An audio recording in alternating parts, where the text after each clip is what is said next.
મારું નામ ચૌહાણ જ્યોત્સના હિંમતભાઈ છે। હું કોલેજ સરકારી વિનય અને વાણિજ્ય કોલેજ પાલિતાણામાં કરું છું। મારી યુનિવર્સિટીનું નામ મહારાજા કૃષ્ણકુમારસિંહ યુનિવર્સિટી ભાવનગર છે। મારો મુખ્ય વિષય ગુજરાતી છે। તેમાં ગદ્ય છે।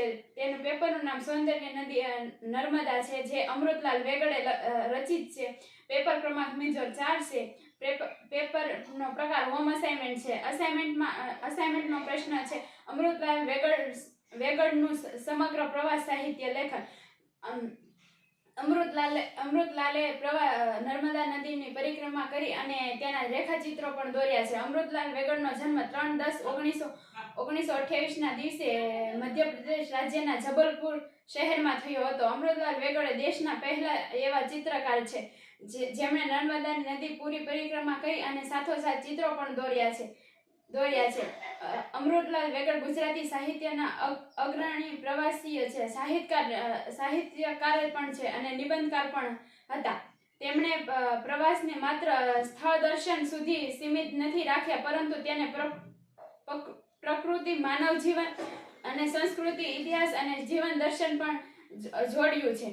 પ્રવાસ સાહિત્યની વિશેષતા: કુદરત સાથે આધ્યાત્મિક સંબંધ છે। નદી, જંગલ, પહાડ અને માનવ જીવનનું વિસ્તારપૂર્વક અવલોકન કર્યું છે।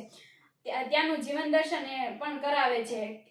ત્યાંના લોકો અને પહાડોનું બધાનું ચિત્ર અને જે અમૃતલાલ વેગડે જોયું છે તેના ચિત્ર પણ તે દોરે છે। અમૃતલાલ વેગડની ભાષા સાવ સાદી અને પ્રભાવશાળી અને કાવ્યમય ભાષા છે। તે સાવ સાદું જીવન જીવતા અને સાદી ભાષા વાપરતા, છતાં વાંચનારને અનુભવાય કે એ વ્યક્તિ ત્યાં જ છે એવું તેને લાગતું। પ્રવાસ અને વિચારને અનુભવ એ અમૃતલાલ વેગડનું સાહિત્ય છે। અમૃતલાલ વેગડના પ્રવાસ વર્ણન વાંચતા એવું જ લાગે કે વાચક પોતે ત્યાં એ સ્થળે હાજર છે અને વાંચતા તેને અનુભવ થાય છે કે એ જ જગ્યાએ હાજર હોય એવું। અમૃતલાલ વેગડના મુખ્ય પ્રવાસ સાહિત્ય ગ્રંથો: નર્મદા જીવનધારા, નર્મદા પરિક્રમા, અમૃત છે નર્મદા, તટસ્થ નર્મદા અને પ્રવાસ નિબંધો। પછી સાથોસાથ પર્યાવરણના ચેતના, ભાષા અને શૈલી। તેનું પેલું ગ્રંથ છે જેનું નામ નર્મદા જીવનધારા છે, એના વિશે। નર્મદા પરિક્રમા આધ્યાત્મિક અને માનવીય અનુભવ છે। સાધુઓ, યાત્રિકો, આદિવાસીઓ જીવનનું વર્ણન આ નર્મદા જીવનધારામાં જોવા મળે છે। પર્યાવરણ અને માનવ વચ્ચેનો સંબંધનું ચર્ચા પણ આમાં જ જોવા મળે છે।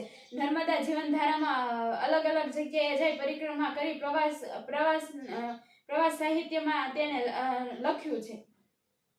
પ્રવાસ સાથે ધ્યાન સાધના અને આત્મચિંતન જોડાય છે। હવે વાત કરશું અમૃત નર્મદા।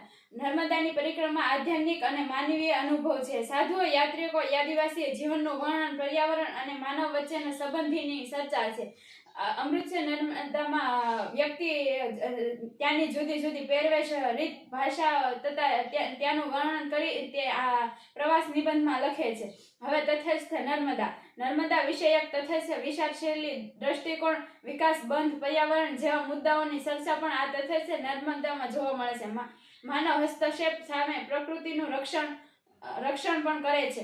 લેખક પર્યાવરણની ચિંતક રૂપે પ્રકટ કરે છે।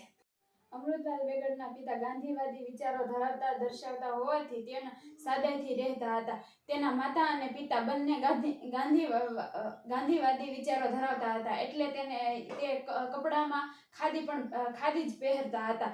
તેના અમૃતલાલ વેગડના અન્ય પ્રવાસી નિબંધો: નદી, વન, પર્વત અને ગ્રામ્ય જીવનની વિષયક નિબંધો છે।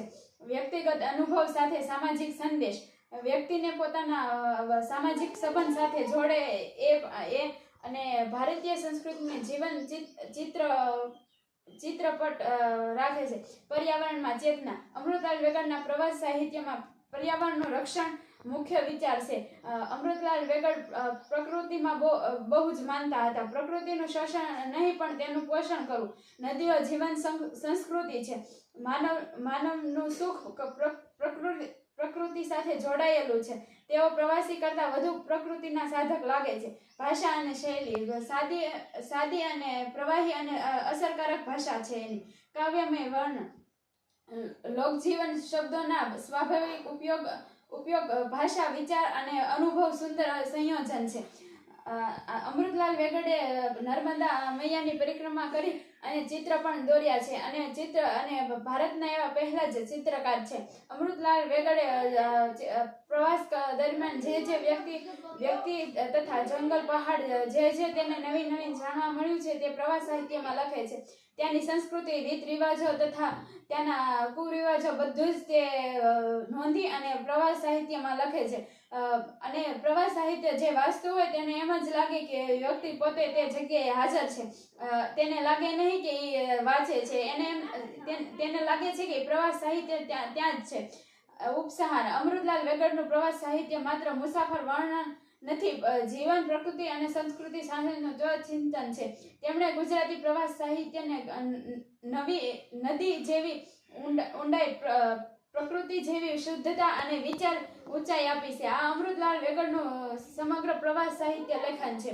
અમૃતલાલ વેગડે પ્રવાસ સાહિત્ય લેખન તેને પરિક્રમા દ્વારા લખી છે અને માનવીને પ્રકૃતિ સાથે જોડી પણ રાખે છે. અને તેના ચિત્રો પણ ખૂબ જ સુંદર અને જોવાલાયક ચિત્રો પણ પ્રકૃતિના જ હોય છે. અને આ અમૃતલાલ વેગડનું સમગ્ર પ્રવાસ દરમિયાન જે તેને અનુભૂતિ થાય છે તે પણ લખે છે.